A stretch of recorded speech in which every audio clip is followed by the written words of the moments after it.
एक बार भगवान के सेवक ने भगवान से कहा, आप सारा दिन मूर्ति बनकर खड़े रहते हैं, आज आपकी जगह मैं आपका रूप धारण कर लूंगा और आप आराम से घूम आओ। भगवान ने भी सेवक की बात मान ली, लेकिन भगवान ने शर्त रखी कि जो भी प्रार्थना करने आए उन्हें केवल सुनना और कुछ नहीं कहना। सेवक ने शर्त स्वीकार कर ली और योजना के अनुसार सेवक भगवान की जगह मूर्ति बनकर खड़ा हो गया। पहला व्यक्ति जो मंदिर में आया वह एक व्यापारी था। उसने भगवान से कहा, भगवान, मैंने नया कारखाना खोला है, कृपया उसे सफल बनाइए।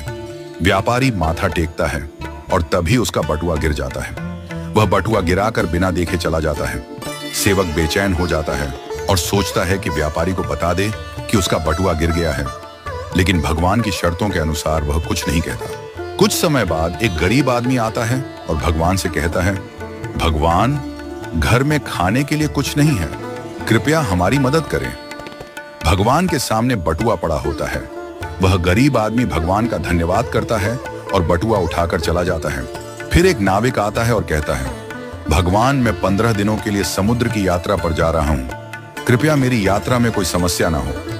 ठीक उसी समय व्यापारी पुलिस के साथ आता है और कहता है, यह नाविक मेरा बटुआ चुराकर भागा है। पुलिस नाविक को पकड़ कर ले जाती है। इस बीच सेवक बोल पड़ता है, बटुआ गरीब आदमी ने चुराया है। इसके बाद गरीब आदमी को पकड़कर जेल भेज दिया जाता है। रात को भगवान लौटते हैं और सेवक खुशी खुशी पूरा किस्सा सुनाता है। भगवान मुस्कुराते हुए कहते हैं, तुमने किसी का भला नहीं किया बल्कि सब कुछ बिगाड़ दिया। वे आगे कहते हैं, व्यापारी का बटुआ गिरना कोई बड़ा नुकसान नहीं था, वह गलत धंधा करता है, और अगर उसका बटुआ गरीब आदमी को मिल जाता तो उसके बच्चों को भोजन मिलता और उसकी परेशानियां दूर हो जाती। भगवान ने कहा, नाविक जिस यात्रा पर जा रहा था वहां एक तूफान आने वाला था। अगर वह जेल में होता तो उसकी जान बच जाती और उसकी पत्नी विधवा होने से बच जाती। भगवान ने यह भी कहा, कभी कभी जीवन में हमें समस्याएं आती हैं और हम सोचते हैं कि यह हमारे साथ ही क्यों हुआ, लेकिन हमें समझना चाहिए कि इसके पीछे भगवान की योजना होती है।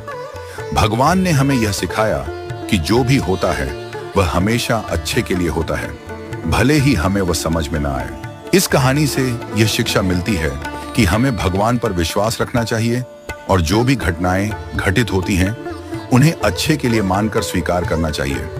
भगवान की योजना हमेशा हमारे भले के लिए होती है और कभी कभी हमें उस योजना को समझने में वक्त लगता है। हमें हमेशा यह मानकर चलना चाहिए कि जो भी होता है वह हमारे भले के लिए ही होता है।